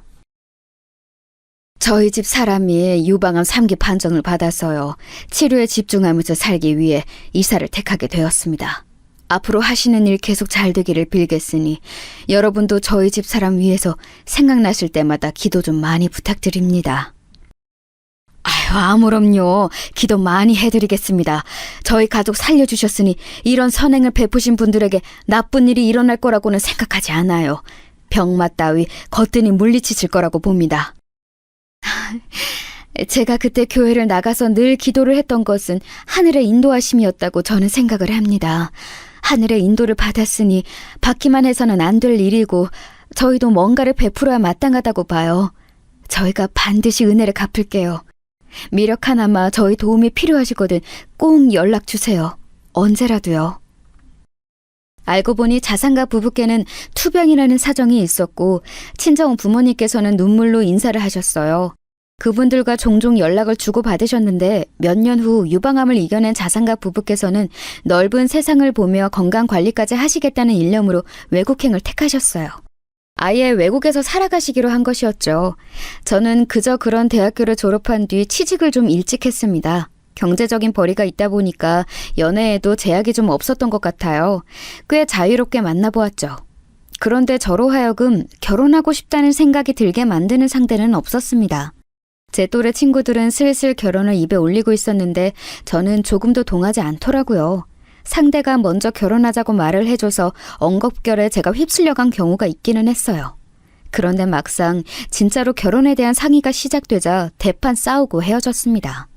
왜 결혼 준비하면서 헤어지는 커플들이 많다고 하는지 단번에 이해가 가더라고요. 너랑 나랑 돈을 똑같이 반반 해와도 가사노동은 나보다 네가 많이 해야 돼. 여자가 하는 게 당연하잖아. 나보다 네가 요리를 잘하기도 하니까. 가사노동을 왜 내가 더 많이 하는 걸로 미리 정해놔야 돼? 돈이 반반이니까 그냥 뭐든지 반반하는 걸로 정해. 그게 깔끔하잖아. 이상한 지점에서 예외를 두는 게 어디 있어? 야, 그렇게 따지고 들지 마. 너는 여자가 되어가지고 왜 그렇게 양보심이 없고 나긋나긋하지가 못하냐? 원래 여자들이 가사노동을 다 하는 건데 내가 도와주겠다는 거야. 네가 완전히 땡 잡은 상황인데 네가 지금 파악을 못한 거라고. 원래라니? 말도 안 돼. 옛날부터 그랬다는 소리를 하고 싶은 거라면 그래, 옛날 기준으로 맞춰보자. 가장들은 자기가 무조건 곧 죽어도 처자식 먹여 살려야 한다는 책임감과 압박감을 안고 살지 않았어? 그리고 결혼할 때 자기가 집을 해왔지. 내가 가상 노동 다 할 테니까 오빠가 집 해오고 싹 다 해와. 그럼 이치에 맞잖아. 우리 어디 옛날처럼 따져서 결혼하고 살아보자. 제가 당당하게 받아쳤더니 눈 뒤집어져서 난리를 치더라고요. 그래서 헤어졌어요. 그때부터 저는 결혼에 염증이 생겼습니다. 생각만 해도 신물이 나기 시작했죠. 친정 부모님께도 말씀을 드렸어요. 결혼이라는 거 구미가 전혀 당기지 않는다고 말입니다. 그랬더니 두 분 다 난처해하셨어요. 텔레비전에서만 봐왔던 결혼 안 하는 요즘 젊은이들이 자기 딸이라고 생각하니까 너무 당혹스러우신 모양이었죠. 죄송하지만 그럼에도 저는 결혼 생각이 없었어요. 이런 말씀 드리기에 너무 창피해서 못 드리지만 결혼 잘못해서 부모님께 불효할까봐 나는 그게 걱정돼서라도 결혼이 하기 싫어. 문제없이 잘 살아 보여야 하는데 그런 모습을 못 보여드릴까봐 미리 겁이 나서 결혼 못할 것 같네. 저는 제 속마음을 감춰두고 있었습니다. 결혼을 하지 않을 구체적인 이유까지 있었던 것이죠. 하지만 세상사가 예상한 대로 안 흘러가더라고요. 어느 날 친정 엄마께서 되게 생각이 많으신 얼굴로 저에게 말씀을 하셨어요. 내가 엊그제 누굴 만났는 줄 아니? 예전에 우리 도와주셨던 분들 한국에 들어오셨다길래 만났지. 이런저런 대화를 나누다가 알게 된 건데 그 집 막내 아들이 너보다 나이가 2살 많은데 아직 결혼을 안 하고 있다네? 결혼 생각이 없는 건 아니라던데 옛날부터 막내 때문에 골치 아픈 일이 많았다면서 두 분이 머리를 싸매시던데 내가 생각이 참 많아지더라고. 그런데 그 이야기를 왜 저한테 하세요? 엄마, 혹시 제가 그 막내 아들하고 만나봤으면 해서 말씀하시는 거예요? 그게 사실은 둘이 만나보는 자리나마 만들었으면 좋겠다고 우리 어른들끼리 짧게 의견을 나누기는 했는데 절대 너에게 강요하는 건 아니야. 이미 상황은 그렇게 흘러가게 됐는데 강요가 아니라고 하는 게 별로 설득력이 없었어요. 제가 별로 좋아하는 흐름은 아니었지만 저는 친정 엄마께 속으로 엄청 죄송해하며 사는 딸이었기 때문에 못 이기는 척 넘어가 드렸습니다. 이쯤 되면 예상이 가시겠지만 그 집 막내 아들이라는 사람하고 제가 결혼을 하게 되었던 거예요. 제가 남편이 첫눈에 마음에 들었다거나 아니면 결혼 생각이 갑자기 생겼다거나 했던 건 아니었습니다. 다만 남편하고 제가 서로의 필요한 때에 만난 사이라는 직감이 들었을 뿐이에요. 게다가 저를 그 자상가 부부, 아니 제 시부모님께서 마음에 들어 하셨어요. 그 반응을 또 저희 친정 부모님께서는 마음에 들어 하셨고요. 은혜를 갚는다는 생각을 하신 게 틀림없었습니다. 친정 엄마께서 저를 보며 기대감 어린 눈빛을 하시길래 그때 생각했죠. 아무래도 결혼을 해야 할 것 같다고요. 남편도 비슷했습니다. 결혼이라는 게 왠지 구속당하는 것 같아서 그 점은 안 내켰지만 녹청각으로 늙어 죽으면 부모님이 재산 안 주실 거라고 했었고 한다면 하시는 분들이니까 재산 받고 싶으면 결혼은 꼭 해야 하고 그렇다면 부모님이 마음에 들어 하시고 돌려 말하는 거 싫어하는 내 성격하고 잘 맞는 이 여자와 하는 게 정답이로구나. 내가 이 여자를 만나서 결혼하려고 지금까지 결혼에 흥미가 없었던 거구나. 이런 생각이 들더라. 그래서 당신에게 더 망설이지 않고 청혼했었던 거야. 계산기 열심히 두드리고 나니까 아무래도 이게 최선 같아서 선택하게 됐다고. 지금 그 말하는 거지? 그렇다면 나는 지금이라도 결혼 무르고 싶은데? 나는 다른 건 몰라도 부부가 서로에게 충실하지 않고 애정을 다하지 않는 결혼은 별로라고 생각해. 내가 당신에게 가슴이 떨려서 결혼에 응한 건 아니지만 그래도 앞으로 당신만 보고 살 각오 정도는 되어 있는 여자야. 그런데 당신은 그렇지 않다면 나는 이 결혼을 굳이 할 이유가 없다고 봐. 아니야, 그렇게 생각할 필요 없어. 왜냐하면 나도 당신만 보면서 살 거거든. 나 절대로 한눈 팔면서 살지 않을 거야. 과정이야 어쨌든 결혼하기로 했으면 서로만 보고 가야지. 그게 진정한 남자다운 판단이야. 도대체 남편이 말하는 남자다운 게 어떤 건지 그때도 몰랐지만 지금도 모른다는 게 우습네요. 참 희한한 결혼 과정이었죠? 그런데 살다 보면 어떻게든 사라진다는 말처럼 정말 그냥 사라지더라고요. 심지어는 잘 사라졌어요. 남편은 고집과 아집이 고루고루 있는 사람이었지만 일단 돈 문제 가지고 왈가왈부하는 일은 없었습니다. 그간 제가 만나온 남자들은 전부 돈 문제에서 자유롭지 못했었거든요. 하지만 남편은 이런 부분에서 달랐어요. 뭐? 큰 돈이 들어가는 가전제품을 새로 사고 싶다고? 그래, 구입하자. 당신이 원하는 거라면 반드시 필요하니까 원하는 거겠지. 신기술 들어간 제품이라서 정말 비싼 제품인데 물론 그만한 가치를 충분히 하는 제품이라고는 하지만 큰 돈이 들어가는 거잖아. 근데 정말 나 혼자 필요성을 느껴서 사게 돼도 괜찮은 거야? 당연하지. 이런 거에서 일일이 태클 거는 건 남자답지 않아. 째째한 놈은 남자라고 할 수도 없어. 여자가 집안 살림하느라 가전제품 하나 좀 사겠다는데 이걸 따지고 들면 그게 남자야? 그놈의 남자 타령이 도움이 될 때도 있더라고요. 하여간 미묘한 불협화음을 낼 듯 말 듯 하면서도 저희 부부의 합주는 계속되었습니다. 그러자 친정 부모님께서도 점차 안심을 하시더라고요. 그 모습을 보면서 깨달았죠. 두 분께서는 사실 반쯤은 흐름에 휩쓸려서 결혼을 추진하셨지만 제가 불행하게 살까봐 노심초사하시며 계속 걱정을 하고 계셨다는 사실을요. 얼마 뒤 제가 생각보다 이르게 임신을 하게 되었고 친정 부모님께서는 몹시 기뻐하셨습니다. 제가 제대로 된 가정을 꾸려서 사는 게 맞다고 이제는 확신을 하신 눈치였어요. 친정 부모님의 반응을 살피는 제 내면에는 사춘기 시절을 너무 요란하게 보냈던 탓에 두 분을 향한 죄책감이 짙게 깔려 있었죠. 그래서였을까요? 저는 남편과의 결혼 생활이 삐거덕대기 시작했지만 결코 티를 낼 수가 없었습니다. 더군다나 저는 이제 임신한 몸이었죠. 이런 마당에 제가 행복하지 않다고 외쳐봤자 큰 소용이 없을 것 같았어요. 임신한 저를 두고 남편은 마음껏 놀러 다녔습니다. 그리고 그걸 당연하다고 여겼어요. 남자들은 원래 이렇게 주기적으로 야외 활동을 꼭 해주면서 살아야 돼. 그래야 충전이 되는데 당신이 임신해서 어디든 막 다니는 게 쉽지 않으니까 나라도 놀러 다니는 거지. 이건 어쩔 수가 없어. 웬만큼 말이 통하는 상대였다면 제가 진작에 단판을 지었을 텐데 남편은 정말 제가 살면서 본 사람들 중 최고로 막무가내인 사람이었어요. 무식한 놈이 신념을 가지는 것만큼 무서운 게 없다는 표현이 자꾸만 남편을 보며 떠오르더라고요. 그래도 제가 참을 인자 새기면서 참았습니다. 친정 부모님을 떠올리며 인내하였고요. 한편으로는 아이 낳고 몸 다 풀고 나면 두고 보자는 생각도 있었습니다. 아기 태명은 어쩌다 보니 귀염둥이가 되었는데 병원에서는 딸이라는 귀띔을 받게 되었어요. 귀여운 딸이 태어날 것 같아서 가슴이 두근거렸죠. 어느덧 출산 예정일까지는 열흘 정도가 남아있었어요. 하지만 아이를 안 낳아 보신, 부모가 안 되어 보신 분들이라도 어른들이라면 상식적으로 출산이라는 게 딱 예정일에 맞춰서 그날 100% 실현된다는 보장이 없다는 것쯤은 아실 거라고 생각합니다. 저도 그렇고 병원에서도 무조건 그날 아기가 나온다고 장담은 안 하고 있었어요. 그런데 남편 혼자만 다른 세계에 살고 있었나 봅니다. 아, 맞다. 내가 말할 게 있는데 나 내일 저녁에 술 약속 있어. 아마 밤새 술 마시고 놀 것 같으니까 미리 말해두는 거야. 뭐라고? 당장 내일 술 약속인데 그걸 지금 말하는 게 당신은 미리 말한다고 생각이 들어? 그리고 웬 술 약속이야? 밤새 술 마시고 논다니? 제발 말 같지도 않은 소리는 하지 마. 지금 자기 와이프가 만삭 임산부라는 자각이 당신은 있는 거야, 없는 거야? 어차피 출산 그날까지 열흘인가 열하루인가 아무튼 그 정도 남았다면서. 그럼 뭐런데 하루 정도 내가 논다는 게 그렇게나 안 입고 온 거야? 당신은 술 못 마시는데 나만 마시고 논다고 질투하는 건 아니지? 나는 원래도 술을 안 즐기는 사람이야. 세상에, 요즘 들어 그나마 속을 안 썩이길래 그래도 자기 자식 태어날 때 다 되어간다고 조금은 정신 차렸구나 싶었는데 그게 아니었구나. 내 착각이었구나.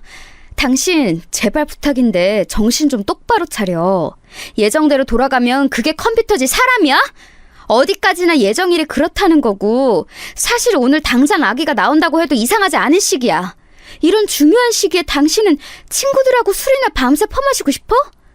나 같으면 제발 누가 같이 놀자고 졸라대도 거절하겠다. 제정신이 박힌 사람이라면 와이프가 만삭 임산부인 친구에게 감히 술 마시자고 놀자는 말도 안 꺼내. 그러니까 그 이상한 친구들 이참에 싹 다 정리해. 이상한 친구들이라니? 내 고등학교 동창들이랑 대학 동기들이야. 전부 다 친하게 어울려 지내는데 그중 한 명이 외국 나가서 살다가 오랜만에 한국에 출장 업무차 들어와 있고 내일 저녁부터 시간이 나서 밤새 어울려 놀면서 회포 좀 풀겠다는 건데 이걸 이해를 못 해주냐? 당신이 워낙 이런 쪽으로 굴러먹었다는 걸 내가 이제 알아버려서 그래. 몰랐다면 멍청하게 흔들렸을 수도 있겠지. 그런데 절대 안 돼. 당신 그 어처구니 없는 술자리에 나가기만 해봐. 진짜 끝이야. 제가 정말 이를 악물고 말했습니다. 툴툴거리면서 돌아서는 남편의 모습까지 정말 활용점정으로 저를 속상하게 만들더라고요. 솔직히 말해서 비참하기까지 했어요. 왜 이렇게 철없고 생각이 짧은 남자의 아이를 가져서 지금 이러고 있는지. 남들도 다 이렇게 살 것 같지는 않은데 나 혼자만 이렇게 불행한 임신기간을 지나왔구나. 이런 생각들이 몰려들면서 눈시울이 뜨거워졌네요. 그런데도 남편 제 안색 한 번을 안 살피고 수건 하나 챙겨서는 욕실로 들어가면서 문을 쾅 세게 닫더라고요. 문짝 떨어지는 줄 알았어요. 자기 삐쳤다는 신호였죠. 사춘기 중학생이라도 만삭의 임산부 앞에서는 저렇게 큰 소음 내는 것에는 주의할 것 같은데 완전히 자기 기분대로 행동하는 남편 때문에 저는 골머리를 앓았습니다. 부풀어 오른 배 때문이 아니라 그날은 지끈거리는 머리 때문에 잠을 내내 설쳤어요. 이래저래 찾아보니까 출산을 앞둔 임산부들은 닥쳐올 분만의 고통에 대한 두려움과 드디어 만나게 될 아기와의 첫 순간에 대한 설렘으로 이 시기를 가장 들뜨게 보내던데 저는 다름 아닌 남편 때문에 머리를 싸매고 있었으니 이게 말이나 되는 것이었을까요? 출산 선배들이 하나같이들 하는 말이 임신 기간 내내 지옥인 줄 알았고 분만할 때는 이제 죽는구나 싶었으나 진정한 시련은 갓난아기 육아에 있었다고 하던데 그렇게 힘든 육아를 나는 저렇게 하등 도움이 안 되는 인간하고 해나가야 한다는 거야? 벌써부터 도움은 바라지도 않고 방해나 하지 말았으면 하는 바람을 갖는 내가 과연 정상일까? 이런 서글픈 생각으로 밤새 끙끙 앓았어요. 그런데도 저는 이걸 별로 의심하지 않았습니다. 바로 남편이 그 밤샘 술자리에는 나가지 않을 것이라는 사실 말이에요. 유치하고 저급하게 실이 삐친 티는 팍팍 냈으나 그걸 끝으로 남편이 놀러 나가지 않을 거라고 믿었는데요. 저는 현실을 부정하고 싶은 상황을 이튿날 맞닥뜨리게 되었습니다. 오후 5시 남편이 메시지를 남겨왔어요. 불금의 의미란? 바로 불타는 금요일. 나 오늘 불사 지르고 올게. 당신의 뱃속 양수에서 헤엄치고 있는 우리 귀염둥이하고 텔레비전이나 보면서 잘 쉬고 있어. 예정일 많이 남아있으니까 안심 좀 해. 저는 제 눈을 의심하면서 짧은 그 내용을 읽고 또 읽었습니다. 바로 전화했는데 안 받더라고요. 아직 업무 중임을 감안해서 진짜 화를 꾹 참으면서 메시지를 쓰다가 임신 초기부터 꾸준히 점층 쪽으로 붓기 시작해서 이제는 아주 오동통해진 손가락으로 휴대폰 타자를 치려니까 화가 난 상태에서는 갑자기 너무 힘이 드는 거예요. 너무 서러웠죠. 임신 때문에 저는 온갖 고생 다 하면서 생명에 대한 책임감과 애정으로 버텨왔는데 남편이란 작자는 늘 그렇듯 유유자적이었으니까요. 메시지 쓰던 것을 때려치우고 다시 전화를 건 뒤에 아예 음성 메시지를 남겼습니다. 뭐? 불금 같은 소리하고 자빠졌네. 당신 진짜 미친 거 아니야?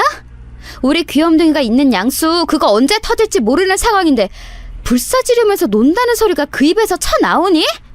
퇴근하자마자 당장 집으로 튀어와!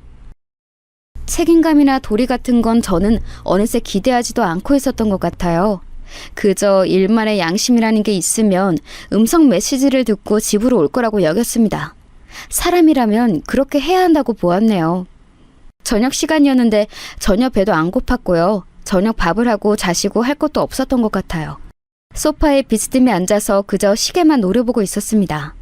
남편의 근무가 끝나는 6시가 되자마자 휴대폰을 다시 확인했는데 아무것도 안 와 있어요. 그래서 제가 남편에게 다시 전화를 걸었지요. 그러자 제가 들은 소리가 뭔 줄 아시나요? 휴대폰이 꺼져 있다는 안내 음성이었습니다. 너무 화가 나니까 되려 웃음이 나더라고요. 지금 생각하니까 자포자기의 웃음이었던 것 같아요. 휴대폰을 끄다니 이건 완전히 해보자는 거잖아요. 아기한테는 정말 미안했지만 솔직하게 고백을 해보자면 그 순간만큼은 차라리 아기를 낳고 싶지 않다는 생각마저 들었어요. 그 정도로 제가 정신적으로 너무 큰 타격을 받았던 듯 싶네요. 못나디 못난 남자 때문에 울고 싶지 않았건만 저도 모르게 눈물이 나서 그 서러운 심정을 이기지 못하고 혼자 있는 집에서 울었어요. 그런데 제가 잠시나마 아기가 차라리 안 태어났으면 좋겠다는 못된 생각을 한 탓이었을까요? 예정일도 남았건만 휘청거리며 힘들게 소파에서 일어났을 때 아래에서 젖은 느낌이 났어요.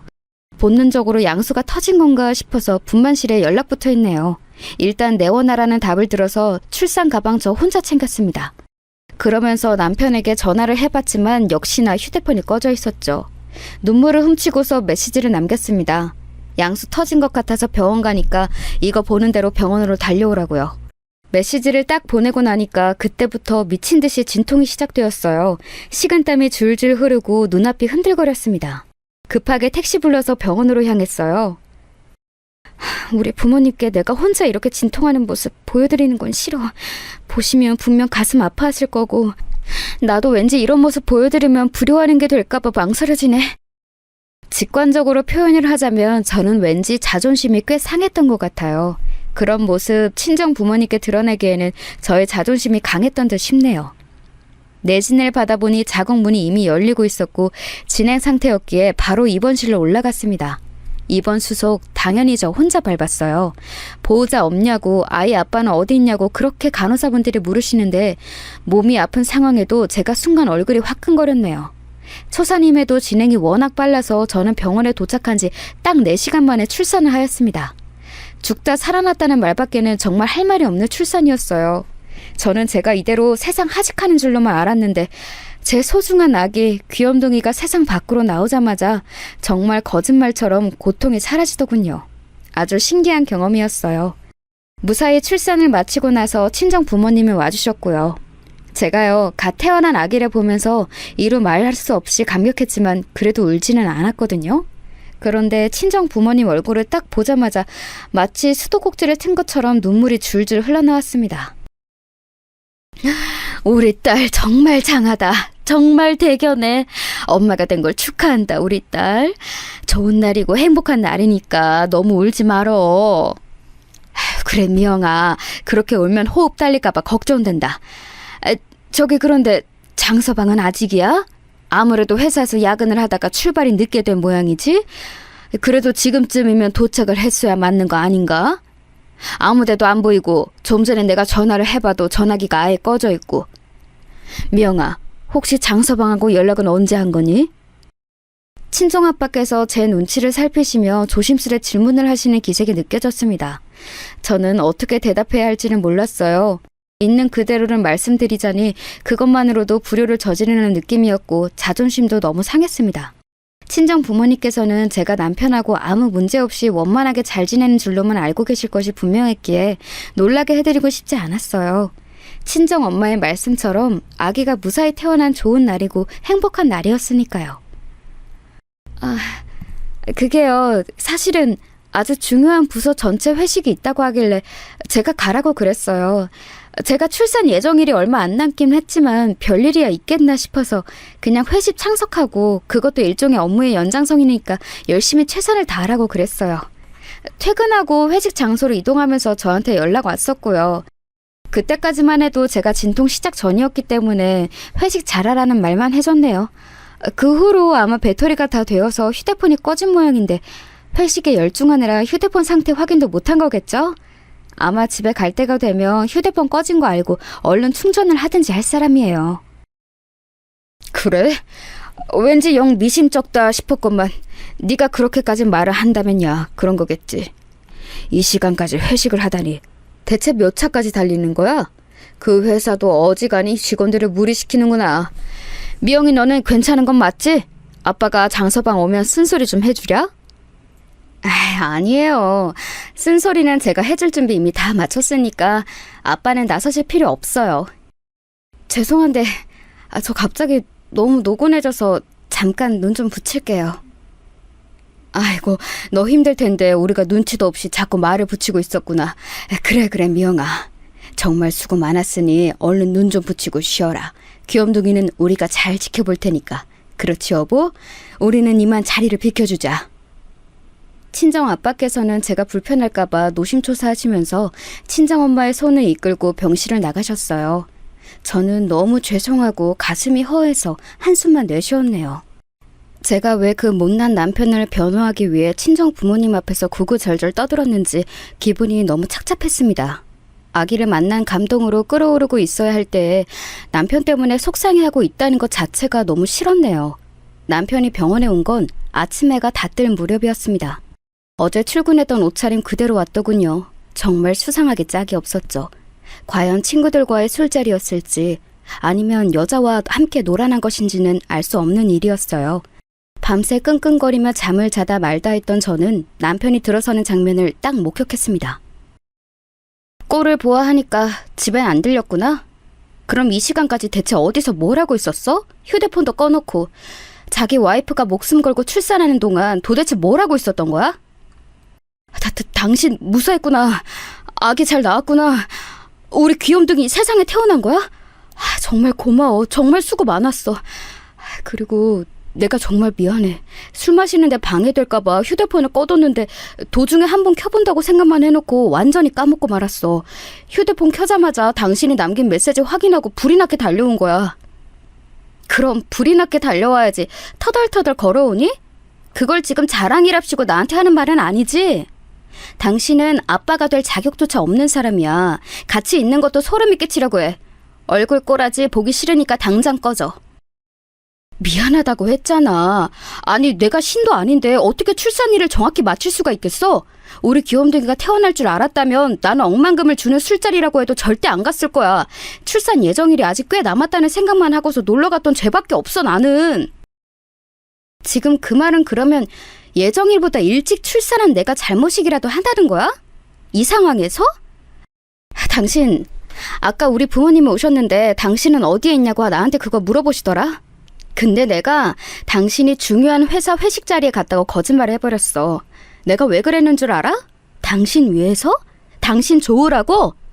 아니야. 우리 부모님 걱정시키기 싫어서야. 당신 같은 남자하고 결혼한 내 스스로가 너무 쪽팔려서야. 알아? 제가 분노와 서러움으로 입술을 덜덜 떨면서 말을 마치자 남편은 즉시 무릎을 꿇었습니다. 머리가 부스스하게 뻗친 그 정수리마저도 꼴 보기 싫더라고요.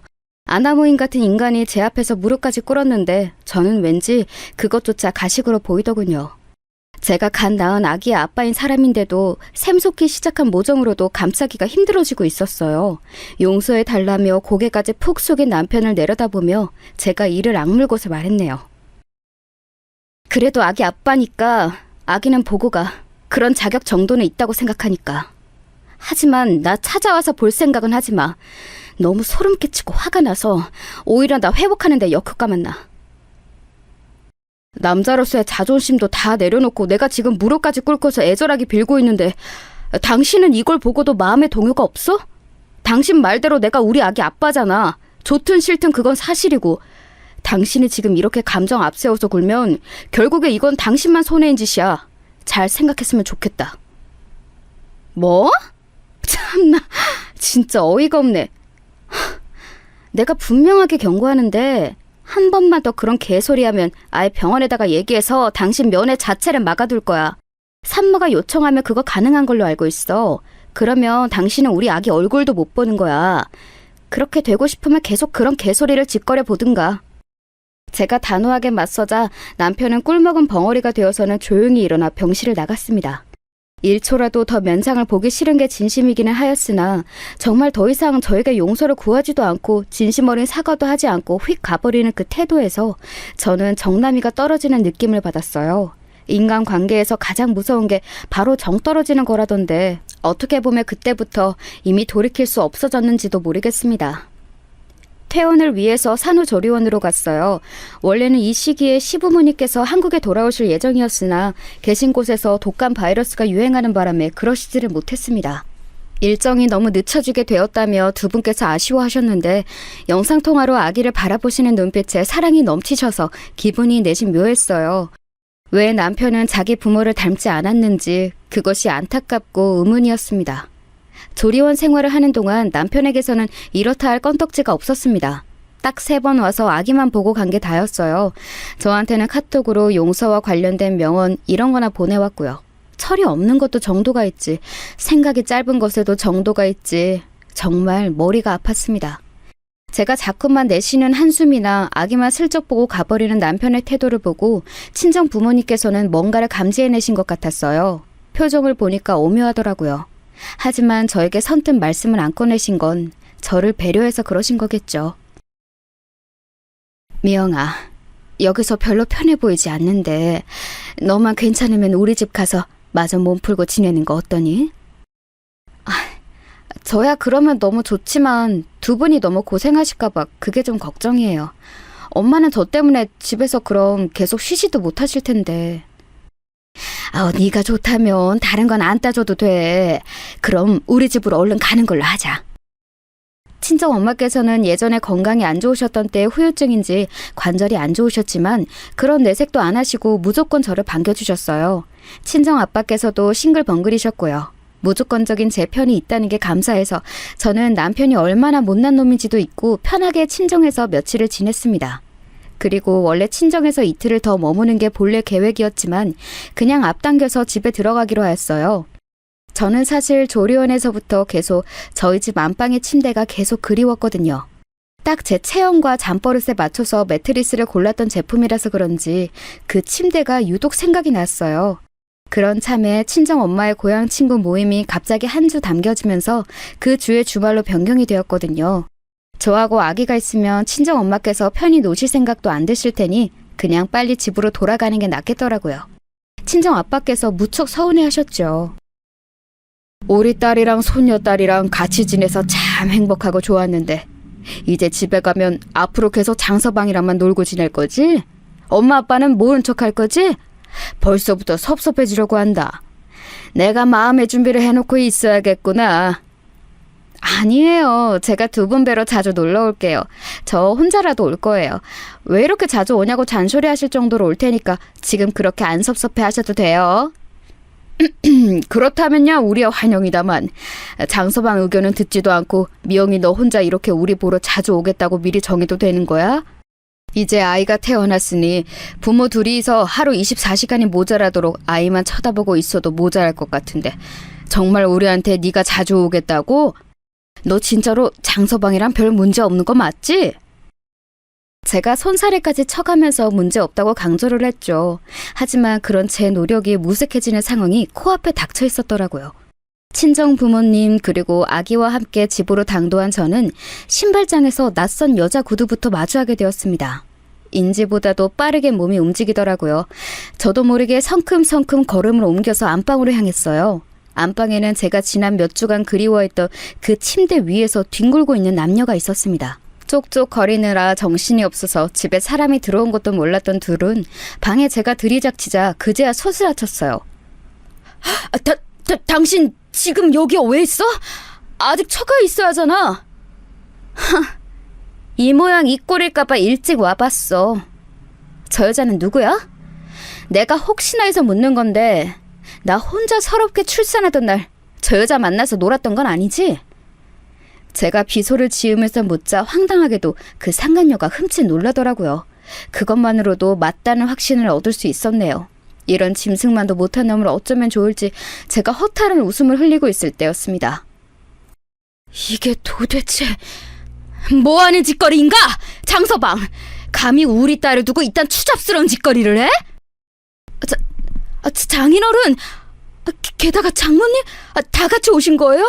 와, 돌아버리겠네. 친정 부모님께서 사색이 되신 채로 다가오셨어요. 친정 엄마께서는 현기증이 나시는지 벽을 잡고 서셨습니다. 저는 결국 남편의 가장 추악한 치부를 제 친정 부모님께 내어 보이고 말았다는 절망감, 알 수 없는 무력감으로 고개를 떨구었어요. 조금 창피하더라고요. 아이도 태어난 마당인데 이건 단순한 사고였던 것으로 상황이 마무리될 게 뻔하다는 생각이 들었습니다. 그런 저의 어깨를 친정 아빠께서는 힘있게 잡았다가 놓아주셨어요. 눈이 마주치자 고개를 끄덕여 주시더군요. 마치 맡겨달라는 신호 같았습니다. 우리 미영이가 괜찮다고 하는 말을 듣고도 의심하긴 했었지. 잘 지내는 게 맞는지 말이야. 전혀 아니었던 것을 지금 다 알았으니 당장 100배 사죄부터 해. 태어난 아기에게도 아빠로서 사죄를 하고. 제가 무릎 꿇었을 때 안 받아줬던 건 저쪽입니다. 그때 제 자존심에 금이 갔다고요. 그런데 또 100배 사죄를 해야 한다니 남자가 바람도 피울 수 있는 거지. 장인어른 왜 그렇게 야박하게 구십니까? 살면서 들은 소리 중에 가장 어이가 없는 소리네. 응당 그래도 된다는 그 황당한 발상의 원천이 어디인지 궁금할 따름이야. 그럼 진짜 뭘 어쩌라고요? 제가 사죄하면 끝나는 거죠? 알겠습니다. 그러면 사죄하겠습니다. 근데 좀 짜증이 나긴 하네요. 어차피 아이도 있는 마당에 여자가 뭘 어쩔 수 있는 것도 아니고 옛날에 우리 집에서 아주 큰 도움을 준 것으로 제가 아는데 그런 은혜를 입으셨으면 이런 것쯤은 눈을 감아주실 것이지. 여러모로 제가 순순히 사죄하기에는 불만이 많을 수밖에 없다는 거 알아두셨으면 좋겠네요.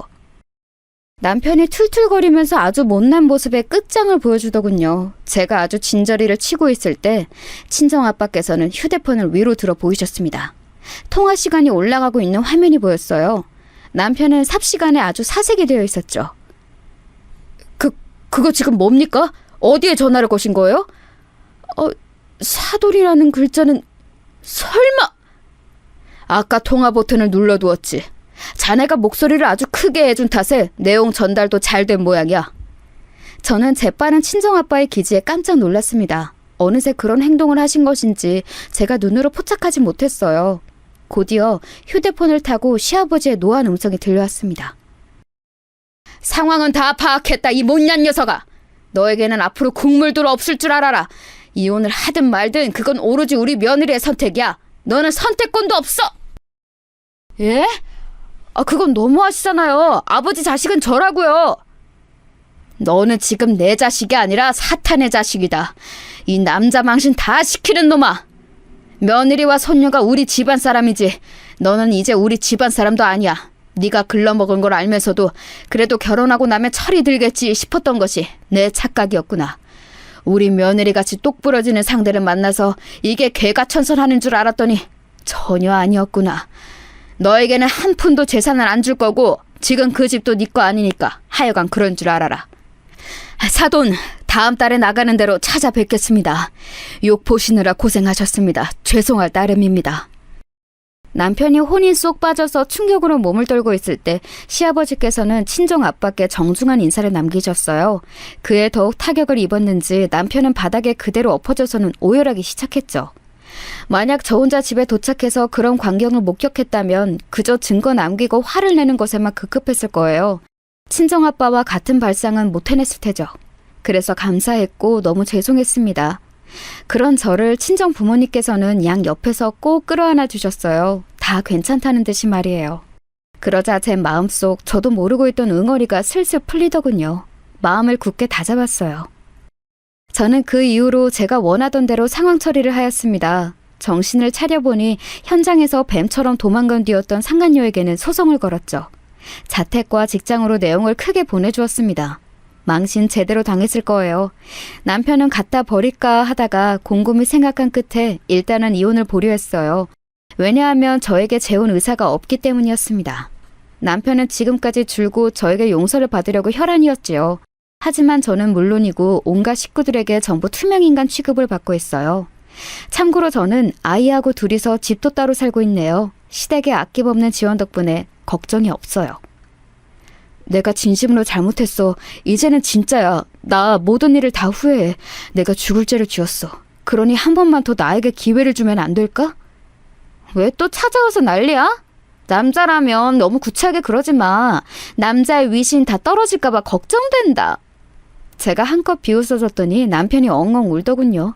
그래도 동정심 하나 안 들더라고요. 이혼은 안 한 상태이니 그 누구를 만나도 남편은 불륜일 뿐이에요. 정말 남편 같은 종자를 상대로는 지금 이게 최고의 복수 같다는 생각이 듭니다. 저는 저에게 딱 맞는 생활을 보내고 있어서 더할 나위 없이 행복해요. 친정 부모님과도 그 어느 때보다도 친밀하게 잘 지내고 있답니다.